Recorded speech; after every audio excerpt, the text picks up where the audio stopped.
All right, how you guys doing today? We're about to hop into the review of Proverbs chapter 31. This is gonna be part 3, 2. I don't really know, but the first things first, make sure y'all like the video, hit a like, exit full screen, scroll just a little bit, like the video, full screen and back up. You feel me?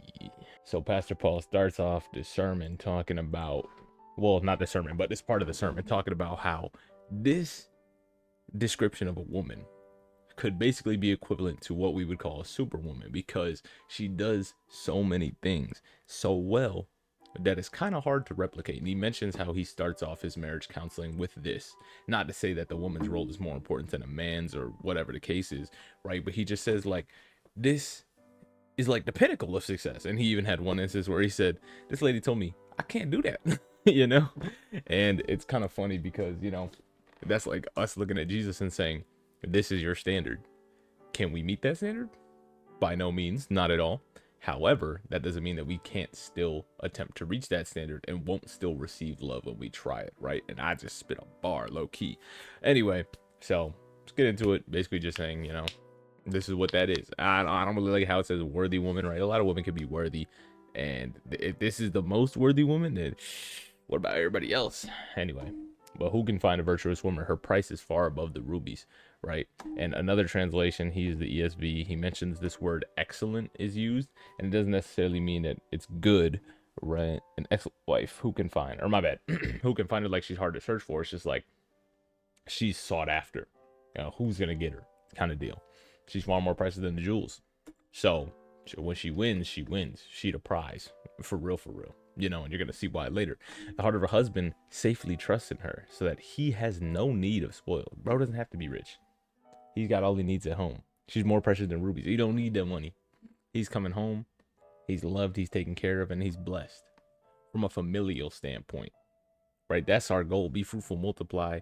The eye of the needle and the eye of the camel, the needle, whatever the thing is. Right, rather than being rich, you should focus on things like this, like a family who's gonna push you to be better, who's gonna make your walk better, because then you have something to strive for, somebody to, model for your children, right? And then somebody to take care of your wife at the least. That's why it's so important to focus on your family and having a good woman, but then also being a good man, right? You can't necessarily have a good woman without being a good man. If you're not somebody to submit to, she can't properly submit to you, right? If you don't love her, she's not going to submit to you. That's just kind of, it's a yin and yang. You can't have the yin without a yang. You just got all yin. You just got a white if you ain't got the black part with it. They can't coincide if there's nothing to coincide with. You feel me? Verse 12, she would do him good and not evil all the days of her life. Great woman. She gonna do him good and never evil all the days of her life. And obviously, this is, like I said, with that standard of perfection. You don't have to be perfect, but modeled after, right? She seeks wool and flax and works with her hands, right? She seeks these materials so she can do things with her hands. She's not idle. She's not lazy. She's not just staying at home while the man goes and works. She's putting in time and work with her own hands. Verse 14, she's like the merchant ships. She brings food from afar, right? And I bet if we go into the commentary, this is verse 14, it's going to talk about, she trades, or she puts in work to some other degree, right? She's like the merchant ship. She brings food from afar. The virtuous wife provides food from her family at the pattern of the merchant ship, which operates regularly with effort and even rises while it's night to get earlier to prepare for food for the household, right? Because the husband, he's out working, getting the money. While he's getting money, she's got to get the food ready for when he comes back, or for the kids, or whatever the case is, because he can't cook while he's also out. I guess now in our modern times, it could be, it picks up some McDonald's on the way home. 2 Big Macs, 3/4 pounders, 5 boxes of fries. Don't forget the Happy Meals for the kiddos. And then you're just looking at her like, all right, come on now. So she's like the merchant ship. She's putting in work to get that food for her family, right? Verse 15, she rises also while it's night, and gives meat to her household and portion to her maidens. And this word maidens can be seen in 2 ways. Not even 2 ways. This is pretty much just 1 way. Maidens. There's people that work at the house. She gives a portion. She gets the food for not only her household, but a portion to her maidens. She's got employees. She a boss. This is what Neo would call Miss Independent right here. She still got a man, trust and believe. But she Miss Independent. She got employees. She working up in the night to get the food for the morning for not only her family, but for her employees. And that's what Ludacris said. He said, I accept responsibility. They all pay rent. Oh, wait. What's the song? I got a mouse to feed. Stop moving so slow. I got a mouse to feed. Hold on. I got 12 hungry employees. I gotta pay their salaries. And they accept responsibilities. They all pay rent, because if it don't make dollars, then it don't make sense. You feel me? So that's what she embodying right here. She got employees and she feeding them, you know? Yeah, it's beautiful. Verse 16, she considers a field and buys it. With the fruit of her hands, she plants the vineyard. While husband is out making money, she's diversifying their assets. She said, "This thing is here." Husband said, here's the money. Go do what you do." She said, "All right, bet." Walk down to the field. "I like the price." The bag. And with the fruits of her hands, with the sweat, blood, and tears that she exudes from herself, she plants a vineyard. She girds up her loins. She get ready with her strength and strength in her arms. She putting in that work. Whether that be the gym, whether that be something else, you know, you play the video game, you get experience in different skill slots, right? That could be seen as training, strengthening her arms, girding up the loins with strength, all that type of jazz. Verse 18, she perceives her merchandise is good. She got the good work. She got the good stuff, you know? She got that high value merchandise. So what does she do? Her candle goes out. Doesn't go out at night, right? I bet this is saying she pushes through the night. She stays working, right? Whereas verse 18, her wisdom teaches her to buy oil for the lamp, such quality that it burns through the night and doesn't go out. Ooh, or even that. She knows to get good materials for her merchandise. She get the good oil. That oil doesn't even burn out at night. You wake up and it's still lit. Candle still lit. Still got good work to do. She's getting it done.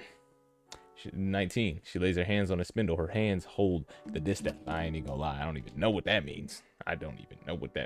She knows how to use her tools and technology available to manage the home well. The distaff is a stick or a spindle onto which wool or flax is wound for spinning. She uses both hands to do it well. She's ambidextrous with it. Like, come on now. Who else is doing it like that? Ambidextrous, buying fields, making a vineyard. Like, come on now. Stretches out her hands to the poor. She reaches forth her hands to the needy. And she's generous. What more could you want? Really? It's gonna get better. We still got like 11 verses to go, right? Verse 11, she's not afraid of the snow for her household, for all her household are clothed with scarlet. Did she buy it? Did she make it? I don't know. Either way, she got it done. Either way, they got it. They got it on. She makes herself coverings of tapestry. Her clothing is silk and purple. She makes it herself. There you go. Answered the own question. The drip you got on? It's because of her. She made it. With her hands. Both styles. Ambidextrous. With the good materials. That's some silk. And purple. Royalty. Ain't even know about that. Her husband is known in the gates. And when he sits among the elders of the land. And Pastor Paul said, let's take a step back here. Her husband's well known. That's why she can do all this, right? No, young sir. The context of this is her. Her husband is known in the gates when he sits among the elders of the land because of her. She put him on. He ain't do nothing. She put bro on. And even if she didn't, she did subconsciously. Because the harder he works is because harder she working to make sure that he come home, he's rested, he got what he needs, and he's going out drippy and fly, and he's getting that work done. And she motivating him. You know what I'm saying? It's not just, oh, a trophy wife, you know, she learned how to do that from her parents because they were rich, and she learned how to do this spindle. Like, no, she's working her tail off to make sure that bro, the kids, the maids, they taken care of, you know. She getting that work done. But we can just check the commentary to make sure. Such a blessing that her husband is esteemed and honored among the elders. The blessing of God that often comes to the wife who walks in virtue and the fear of the Lord. It's a blessing to have a wife so blessed that it blesses you subconsciously. You know, it goes through her into you. That's a bar. Verse 24, she makes the fine linen. She sells the fine linen, delivers girdles to the merchant. Verse 25, strength and honor are her clothing. Strength and honor, her clothes. She don't even need that purple. She don't need that silk. She don't need no tapestries. She got strength and honor on her. What you gonna say? What you gonna tell that lady? You gonna tell that lady nothing. And she shall rejoice in the time to come. And then we can pair this with a New Testament idea of rejoicing always, praising always, praying always. She doing that. Verse 26, she opens her mouth with wisdom, and her tongue is the law of kindness. When she talks, it's going to mean something. It's going to matter. It's going to be important. Wise, in fact. Her tongue is the law of kindness. nicest lady, the sweetest lady. Everybody always asks, yo, I dislike the fact that Jack Harlow was in an interview and he said the same thing I've been saying for a while. Is like, what do you look for in a woman? He's like, I just want her to be sweet. I don't know if he used that exact word, but like I've always been saying that because I'm saying sweet is like a demeanor. You know, you go out there, the woman with the high pitched voice who's always like the most innocent sounding and looking, and you know, they just got the bubbliest energy. That's a sweet girl. You want you a sweet woman. You know, she sees the best in people. She's the kindest person. Not that she gets taken advantage of easily and is like dense, but you know, she just like that outlook she has. It's just so indescribably just nice. You know, she's just sweet. She's a sweetheart. You know, that's what you want. Something like that. You know. Verse 27. She looks well to the ways of her household. She doesn't eat the bread of idleness. She ain't lazy. She's on top of everything. Everything that is running around that house, she got it under control. You know. And he mentioned, Pastor Paul, that he says some husbands I know, they don't even let their wife pick no paint colors on the wall. Like, it's the color of paint on the wall. You worried about that? No disrespect to anybody who cares about the paint colors on the wall, but as a man, you were worried about the paint colors on your wall. Let her paint the colors on the wall. Let her be happy. I think about this all the time. I'm like, my granddad, he sits back. My grandma's the interior decorator of the house. She actually built the floor plans to the house. He sat back. You know, she's designing stuff the way she wanted. She's buying decorations the way she wanted. She get the furniture the way she wanted. All the garden looks the way the garden does, and the house looks nice when you're driving up the driveway because of her. Paint on the deck looks nice because she bought the paint for him to paint the deck with. She hired the dudes to come do the driveway. She painted the walls. She got the family pictures done. She got everything in that house organized. We go up to that attic, all like 6 of us, and we bring all the decorations out whenever it's a new holiday. And that junk is crazy. All right, that junk is crazy. But guess what? We all complain about it. But you know what we don't complain about?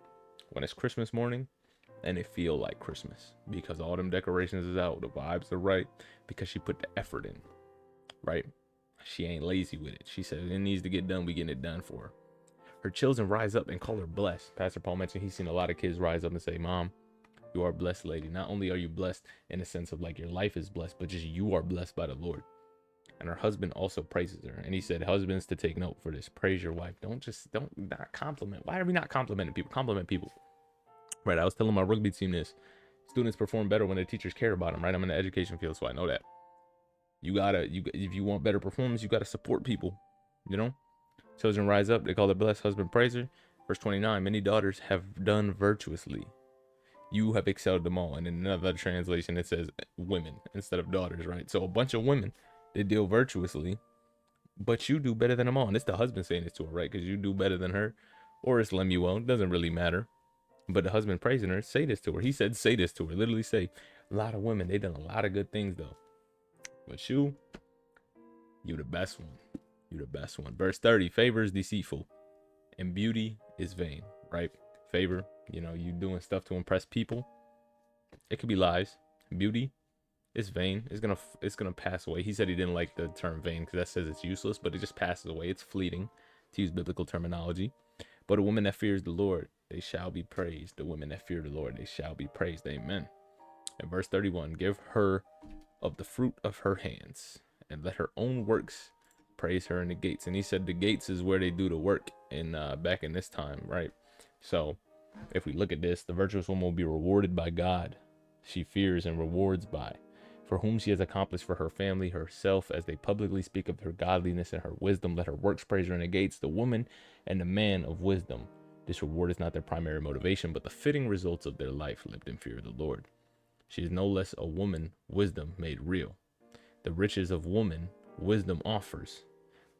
8:18, we can check what that says if it wants to load. Come on. The riches woman wisdom offers. Riches and honor are with me, yeah, what that anyway, are brought home by hard work of the good wife, right? It is just and fit that she should enjoy the benefits and her praise them with their excellent labors deserve. If men be silent, the lasting effect of her prudence and diligence will loudly trumpet forth her praises. Amen. Amen. Men, you know what to look for. Women, you know what to be. You know what? Just because, oh wait, we just finished Proverbs. We can go back to 1 John. All right, maybe we'll look at Ezekiel 5 just so we do the men's rendition of this too. Guys, I'm gonna get on your head tops. Don't even front. And I'm included too. Don't even think I'm exempt. I'm with y'all. Gonna get right on our head tops. We're gonna figure this out. We're gonna see what we gotta be for this right here. for this right here. Don't figure that. All right, that's gonna be the end of the video. Make sure you like it. Make sure you like it. I know you liked it. I was in my bag with this one. I ain't gonna lie. But I hope y'all have a fantastic rest of your day. Peace.